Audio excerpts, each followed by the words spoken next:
In a quiet suburban neighborhood, a woman named Karen prided herself on being the ultimate watchdog of her community. She had her eyes on everything, from the neighbors' dog walking habits to how often the Johnsons parked in front of her house. But one fateful day, her attention shifted to a new source of irritation: her neighbor's upgraded Wi-Fi router. This router boasted lightning-fast internet and impressive capabilities, but to Karen, it was the source of all her problems. Karen became convinced that this shiny new device was to blame for the strange glitches and interruptions in her beloved cable signal. "It's definitely messing with my TV," she declared to anyone who would listen, her voice rising with each passing day of frustration. Friends and family raised their eyebrows, but Karen was determined. She started surveying neighbors about their experience with the Wi-Fi waves. After all, it just had to be true. Soon enough, Karen decided she needed professional help. With determined fingers, she dialed tech support and explained her predicament with fervor. The technician listened patiently before responding with a chuckle, clarifying that Wi-Fi signals could not interfere with cable TV at all. It was an everyday misunderstanding that many people had, confirmed by a tech expert who knew better. Meanwhile, her neighbor watched this whole spectacle unfold with amusement. He couldn't believe someone could be so oblivious. After receiving confirmation from tech support, he took it upon himself to poke some gentle fun at Karen's expense. That's when he decided to rename his Wi-Fi network hilariously, starting with Karen_is_spying_24_7. Little did he know that this light-hearted decision was just the beginning of a whimsical neighborhood revolt against Karen's comical accusation. Karen's belief that her neighbor's new Wi-Fi router was to blame for her cable problems only grew stronger in the days that followed. Every time she settled down to watch her favorite show, the screen would flicker, or the sound would cut out, making her more convinced than ever that this shiny gadget was behind it all. "It must be those high-tech Wi-Fi signals messing with my cable," she told herself repeatedly, refusing to consider any other explanation. Despite receiving a clear answer from tech support, Karen struggled to let go of her theory. She started trying to connect the dots between the router and her TV troubles, concocting wild scenarios in her head about how invisible waves could wreak havoc on her beloved programs. Her friends and family tried to reason with her, but every suggestion felt like a personal attack on her intelligence. "You don't understand, I know what I'm experiencing," she would insist, raising her voice as frustration bubbled inside. As days turned into weeks, Karen took it upon herself to investigate further. She began knocking on neighbors' doors, asking if they had experienced similar issues since the router upgrade. Most of them laughed politely and shook their heads. They thought it was just a small hiccup in Karen's understanding of technology, yet she remained steadfast in her beliefs. With each passing day, the situation became more absurd. Karen even noticed odd looks from other residents when she walked by with an exaggerated air of seriousness. The neighborhood was buzzing with whispers about Karen and her cable woes, turning what began as a minor annoyance into a neighborhood spectacle. While she remained blissfully unaware of how much fun everyone was having at her expense, Karen's stubbornness made the reality of the situation all the more entertaining for those around her. While Karen's concerns spiraled out of control, her neighbor, Dave, found himself in a bit of a dilemma.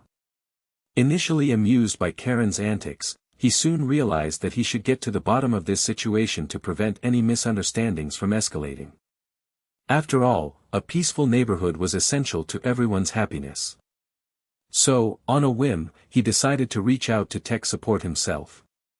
As he dialed the number, Dave chuckled at the thought of explaining the absurdity of it all. "Hello.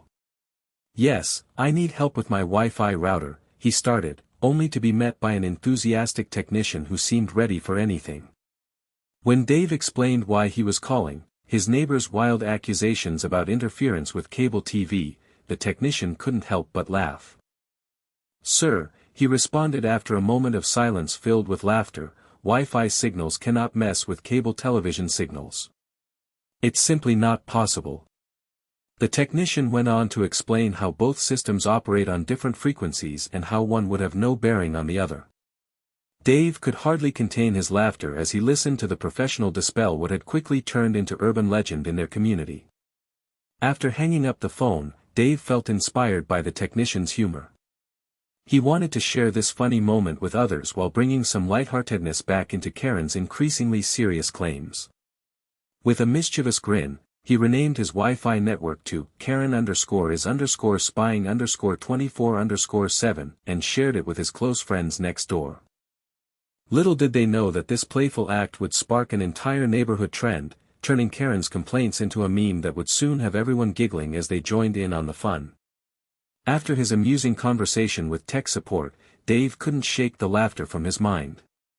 The thought of Karen, with her serious demeanor and steadfast beliefs, being completely off in her assumption brought a smile to his face.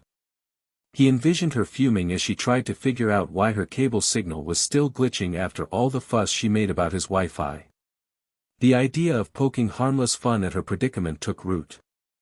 Sitting down at his computer after dinner, Dave quickly changed his Wi-Fi network name to Karen_is_spying_24_7. He let out a chuckle as he hit save, picturing Karen scanning her devices and noticing the new name showing up on her list of available networks. It was a light-hearted jab, and he didn't anticipate the community response it would spark. Realizing how funny it was, Dave ran over to share the Wi-Fi name with his closest neighbor friends. They erupted in laughter upon hearing about it and encouraged him to spread the joke further. That evening, their small gathering transformed into an impromptu brainstorming session for Wi-Fi names that would keep Karen's complaint alive in the best way possible. In the days that followed, Dave started switching out the network name weekly, each one more entertaining than the last. Soon, it became Mind Your Business 5G, and later, Nosable4U. Each title brought about even more giggles and elbow nudges among neighbors as they tuned in to see what he'd come up with next. What began as a personal chuckle for Dave grew into a neighborhood sensation, uniting everyone through humor while lightening Karen's grim narrative into something everyone could share in. The comedy of it all lingered in the air as neighbors shared stories about their encounters with the ever-watchful Karen. As the week rolled on, Dave found himself reveling in the laughter that his initial Wi-Fi name had sparked. It was a fun way to lighten the mood in the neighborhood, and he quickly realized that he could keep the momentum going. Inspired by the joy it brought, he decided to change his Wi-Fi name every week, each time coming up with something funnier and more outrageous than before. On Monday morning, he excitedly announced to his neighbors that his new Wi-Fi name would be Mind Your Business 5G. The reaction was instant. Laughter erupted across backyards and porches as neighbors caught wind of the clever jab at Karen. It wasn't just a humorous name, it was a rallying point for the entire block as they began to look forward to what Dave would come up with next. The following week, Dave embraced his creative side even more and switched his Wi-Fi name to Nosable4U. This time, Karen's friends were in on the joke as well, and they couldn't help but chuckle while recalling her serious complaints about cable issues. It almost became a neighborhood game, with people eagerly awaiting Monday mornings to see what new playful title would appear on their devices. As word spread throughout the community, other neighbors joined in on the fun. They began renaming their own Wi-Fi networks with playful nods towards Karen's antics. There were names like Signal So Strong You Can't Watch and Karen Watchers United, which brought even more smiles and laughter. What started as an outlandish response to Karen's grievances turned into a collective expression of humor in the neighborhood. The spirit of camaraderie flourished as they shared their own amusing stories about Karen's watchful eye, transforming her complaints into a jubilant celebration of community and creativity. As news of Dave's humorous Wi-Fi name spread throughout the block, more neighbors began to catch wind of the laughter and fun he had sparked. It wasn't long before they were eagerly asking each other about the latest clever title Dave had chosen. The playful spirit was infectious, and soon it seemed like everyone wanted in on the joke. One sunny afternoon, during a casual chat at the mailboxes, a group of neighbors gathered. Cynthia from across the street shrugged her shoulders with a grin. "You know what? I think I'll change mine too," she exclaimed, already pulling out her phone excitedly.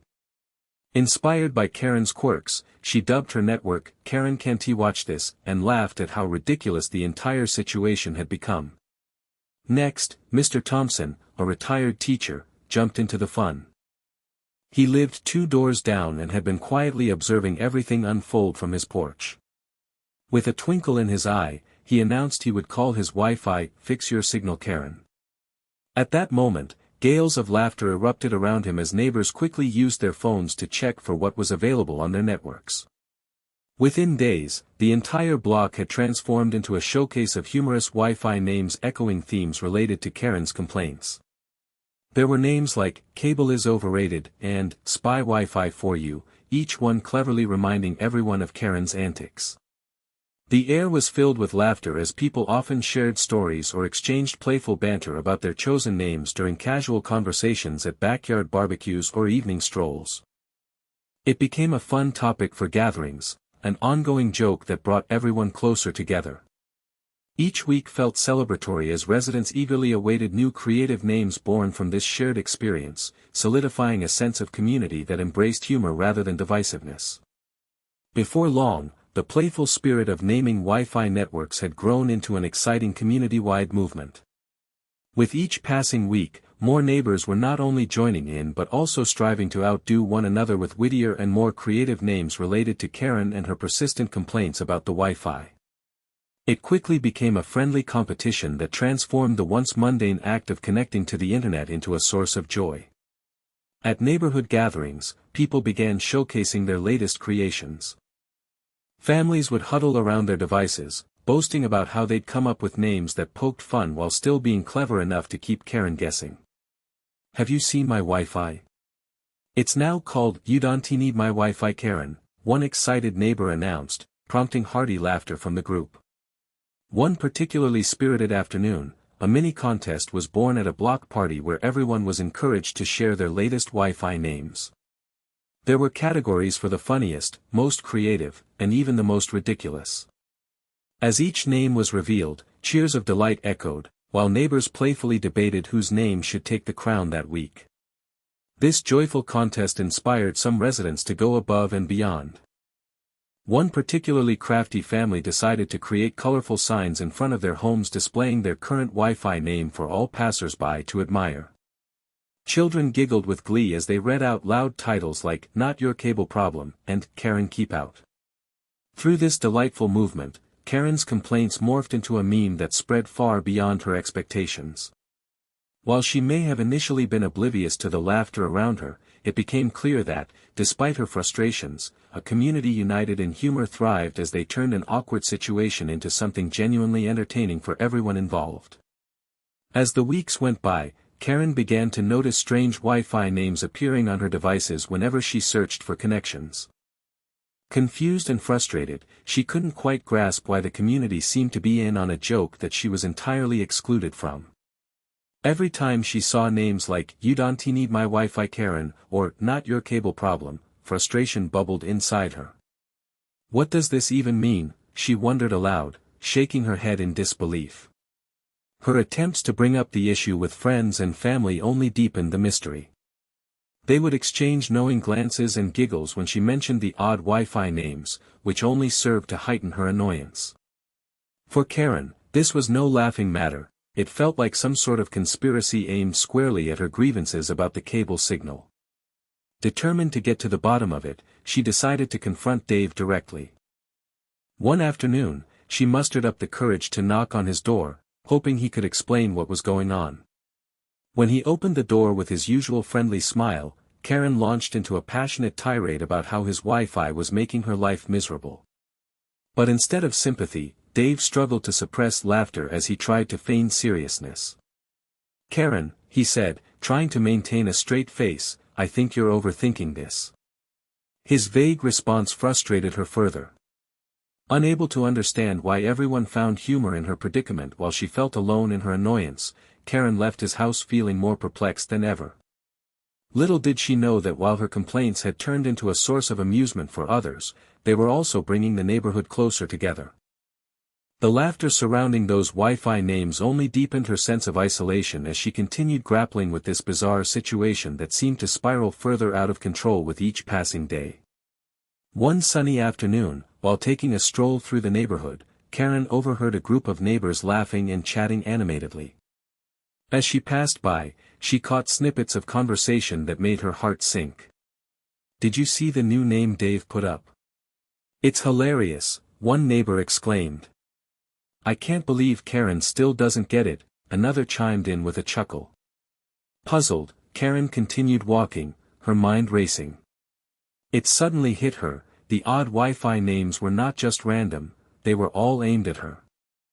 The realization washed over her like a cold wave, blending embarrassment with an awkward sense of amusement. She had unwittingly become the punchline of a neighborhood joke that everyone seemed to be in on except for her. With each step, she felt more conflicted. On one hand, she couldn't help but feel humiliated that everyone found humor in her complaints about the Wi-Fi router. On the other hand, there was something undeniably funny about it all when viewed from a different angle. The creativity behind the names was impressive and showcased a unique community spirit she had overlooked. Later that evening, as Karen sat on her porch with a cup of tea, she couldn't shake off the feeling of being left out. But as laughter rang out from nearby backyards where families gathered to enjoy their own playful Wi-Fi names, she began to chuckle softly to herself as well. Maybe there was room for laughter after all. In the following days, Karen decided to confront this newfound reality. Perhaps it was time to embrace the humor instead of fighting against it. She planned to attend the next neighborhood gathering and join in on the fun. After all, what's better than being part of a community that could turn even grievances into laughter? In the end, what began as a misunderstanding for Karen turned into a bridge that brought her entire neighborhood closer together. The playful banter surrounding the Wi-Fi names provided a humorous escape from daily routines, reminding everyone that laughter can stem from the most unexpected situations. As Karen finally stepped into the spirit of community, she realized that even in moments of annoyance, there is always room for joy and camaraderie. At the next neighborhood gathering, armed with a newfound sense of humor, Karen approached her neighbors with an open heart. So, what's the Wi-Fi name this week? She asked playfully, prompting a chorus of laughter and applause. Dave couldn't help but grin as he announced, "It's Karen now joins the fun." Everyone erupted into giggles, and to Karen's delight, she felt genuine warmth from those around her. This experience served as a beautiful reminder of how something as silly as Wi-Fi names could turn complaints into shared laughter. The entire block bonded over their inside jokes about Karen's cable woes, transforming her previous frustration into something positive and uplifting. As they all sat together, swapping stories and enjoying each other's company under the setting sun, it became clear that sometimes misunderstandings pave the way for stronger connections. The incident proved that honesty and humor could exist side by side. From this moment on, Karen enjoyed her role in the neighborhood not just as a resident but as part of a community that loved to laugh. In the end, they all learned not just to appreciate each other's quirks but also to celebrate those moments of lightheartedness that bring them together, reminding everyone that joy often arises from life's little mishaps, turning potential conflicts into cherished memories.